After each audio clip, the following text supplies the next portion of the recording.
Okay, next up, we're going to show you some really good restraints that you can use with this tactical defense pen.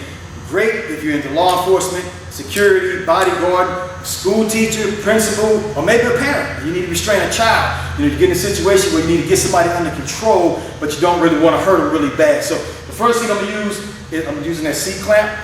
Remember the C-clamp hold right here? All right, I'm in a situation with Jason, and I'm going to get him to the ground by his wrist. Grab right there, and straight down to the ground. See that right there? And I get that restraint, and from there I can, if you're on police duty, anything like that, you go to handcuffing it. If you want to go to handcuffing right there from that position, you can do that also. Okay? Good, Jason. All right, bring that camera in so they can take a look at what I did here. All right, this C-clamp right here, and I'm taking that, see that bone right there? I'm putting it right on that bone. And then my arm here is, boom, coming there, across. You see that? And then I'm grabbing the other side of that there, and then squeeze it. And you see when I squeeze that, see how he's responding to that? Just squeeze, and then yank, and that's gonna take him straight to the ground. That can also work from behind. The camera come over this way, say Jason's facing that way, and he's about to get into a fight with somebody, and they're yelling and screaming, and I'm saying, stop, stop, stop, and he won't stop. And I can tell he's agitated, he's the one that's pushing, trying to make this happen today. So I need to shut him down. So now I'm gonna come from behind, same thing. So I'm putting that right there on that bone, not on the flat part. That's not gonna work, that's nothing. That bone right there, watch Jason's expression. See that? He doesn't like that at all. And then from right there, I'm gonna squeeze first, then yank him straight to the ground. Boom, and take him down right there. Okay? All right. I think that's enough torture for Jason with this one here. Try the other wrist next time. Oh, you got another wrist we can demonstrate? Yeah, I think so at this point. We'll say that for the advanced video. All right, so that's a restraining technique you can use this tactical defense pen for. So it's not only just for self-defense, you can also use it for restraining.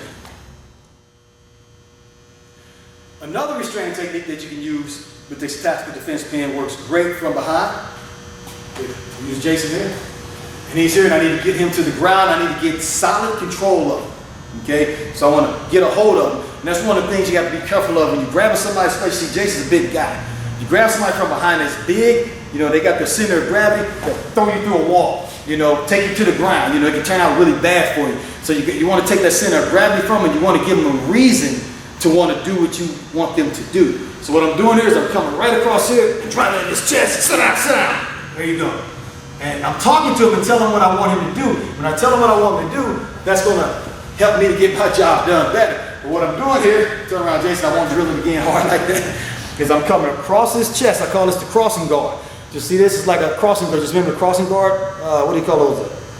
The tape that goes across their chest to show up their crossing guard. That's what it's called. That gives me control of him. And what I'm doing is, like I'm holding this ink pen. See that? That's a hammer grip. It's upside down to you. That's not an ice pick. That's a hammer grip. Right? So I'm coming over with the hammer grip and putting that right there in that chest. All right? This hand comes under his armpit and supports. And when you push that in there, you see that relax, that's just me slightly push. You want to drive as hard as you can. And then as he sits down, I'm not going to push it, but just act like I did, so I've hurt you again. But as I push, he sits down, see how my feet pedal back to let his butt hit the ground. Then from right there, I can control him, tell him what I want him to do, talk to him, and go from there. Okay? Thanks, Jason.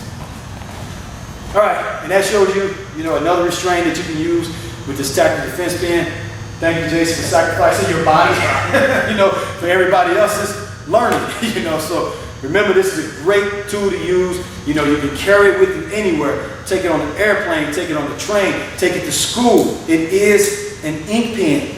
Don't define it as a weapon. Define it as an ink pen, and you can use it as a self-defense tool, a tool of necessity if you need to.